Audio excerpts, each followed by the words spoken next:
आज के वीडियो में हम लोग समीकरण को हल करने के लिए सीखेंगे।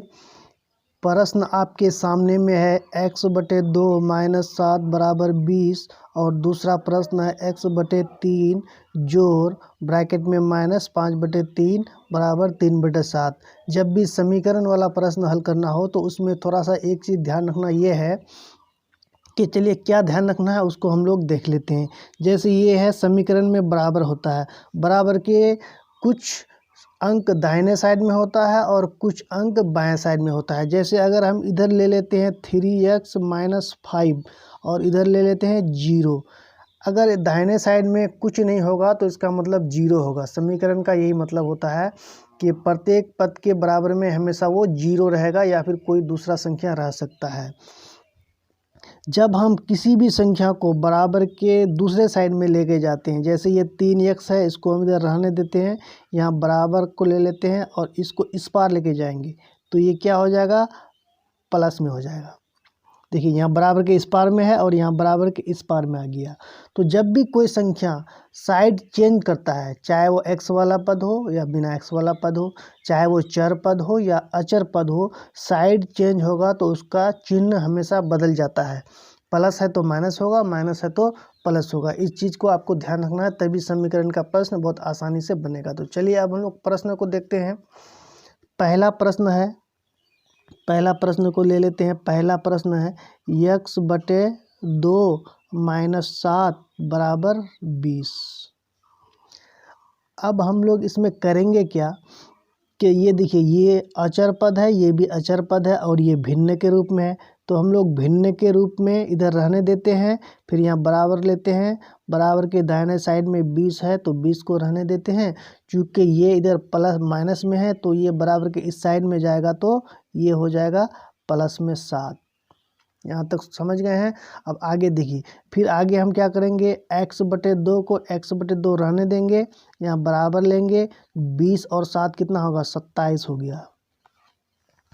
अब ये एक चीज़ देखिए, ये भिन्न के रूप में है और ये भिन्न के रूप में अभी नहीं है, मगर चूँकि किसी भी संख्या के नीचे में कुछ नहीं का मतलब एक छुपा हुआ रहता है।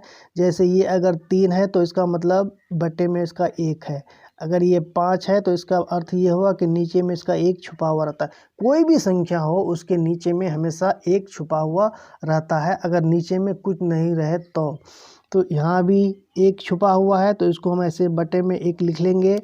अब चूँकि बराबर है, बराबर के दाहिने साइड में भी एक भिन्न का रूप ले लिया और बाएं साइड में भी एक भिन्न के रूप में है, तो इसको हम लोग तिरछा गुना करेंगे, x को 1 के साथ, 27 को 2 के साथ। तो जब हम x को 1 के साथ गुना करेंगे तो x होगा और बराबर को बराबर रहने देते हैं, और 27 को 2 के साथ गुना करेंगे तो 27 दूना क्या होता है, 54 होता है। तो 2 × 27, जब इसको आपस में गुना करेंगे तो 27 दूना 54। यही हो गया इस समीकरण का हल, इसका फाइनल आंसर यही हो गया। मैं उम्मीद करता हूँ आप इसको समझ गए। चलिए अब दूसरे प्रश्न को लेते हैं। दूसरा प्रश्न कितना है, x/3। तो यहाँ हम लिख लेंगे, सबसे पहले प्रश्न का ऑप्शन देते थे, x/3 है तो यहाँ लिखेंगे x/3, फिर यहाँ है प्लस और क्या है ब्रैकेट के अंदर -5/3, तो यहाँ लिख लेंगे -5/3, फिर यहाँ बराबर देंगे और बराबर के दाहिने साइड में कितना है, 3/7 है, तो यहाँ लिखेंगे 3/7। ये तो हो गया हमारा क्वेश्चन। अब क्वेश्चन को फिर हल करेंगे। फिर इसको क्या करेंगे, सबसे पहला काम यही करेंगे कि जो भिन्न के रूप में है उसको इस रहने देंगे। अब यहाँ देखिए, यहाँ प्लस है और यहाँ ब्रैकेट में माइनस है, तो प्लस माइनस क्या होता है, माइनस होता है, तो यहाँ माइनस का चिन्ह लगाएंगे और यह 5/3 है, 5/3 रहने देंगे। फिर बराबर के दाहिने साइड में 3/7 है तो 3/7 को रहने देंगे।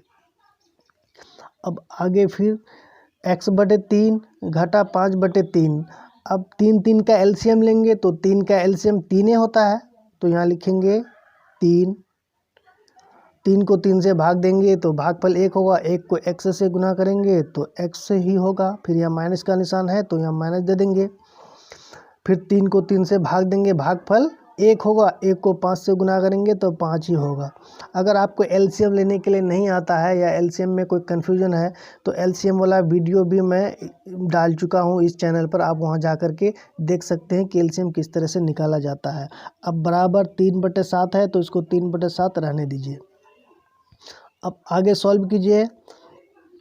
अब चूँकि यहाँ भी बराबर के दाहिने साइड में भिन्न के रूप में है और यहाँ पर भी भिन्न के रूप में है, इसमें भी हम लोग वही करेंगे, तिरछा गुना करेंगे, इसको इसके साथ और इसको इसके साथ। तो हम इसको इस तरह से लिख सकते हैं x-5, चूँकि इसको दोनों संख्या के साथ गुना करना है तो गुना में 7 ले लेंगे, बराबर 3 को फिर यहाँ क्या करेंगे, 3 से गुना करेंगे, 3 को 3 से, तो 3 गुना 3। अब इसको आगे सॉल्व कीजिए। आगे जब सॉल्व करेंगे तो 7 को x से गुना करेंगे 7x, फिर यहाँ माइनस के निशान देंगे माइनस, 7 को 5 से गुना करेंगे 7 5 35, बराबर का निशान है रहने देंगे, 3 को 3 से गुना करेंगे 3 तिहाई 9। अब आगे इसको सॉल्व कीजिए। 7x को 7x रहने दीजिए, ये बराबर को भी रहने दीजिए, 9 को भी 9 रहने दीजिए। अब ये जो माइनस में 35 है ये बराबर के इस साइड में जाकर के क्या होगा, प्लस में 35 होगा। ये इस पार क्यों जाएगा, क्योंकि इसके गुना में x है और ये गुना में x नहीं है और ये अचर पद है, तो अचर पद एक साथ आएगा तभी ये जुड़ेगा। इसको आगे सॉल्व करते हैं। 7x बराबर, अब इसको जोड़िए, 35 और 9 को जोड़ेंगे कितना होगा, 9 5 14 44 होगा, 9 5 14 14 का 4 हासिल 1 1 3 4, ये हो गया 44।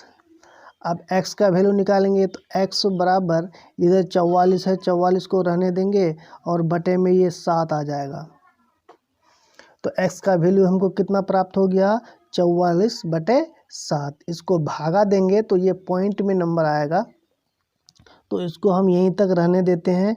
x का हल, समीकरण का हल, 2 समीकरण का हल हमको प्राप्त हो गया, 1 नंबर में वहाँ प्राप्त हो गया, यहाँ देख लेते हैं, 1 नंबर में 54 प्राप्त हो गया और 2 नंबर क्वेश्चन का x का वैल्यू हमको 44 प्राप्त हो गया।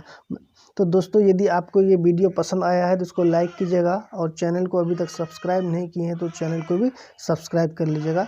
धन्यवाद।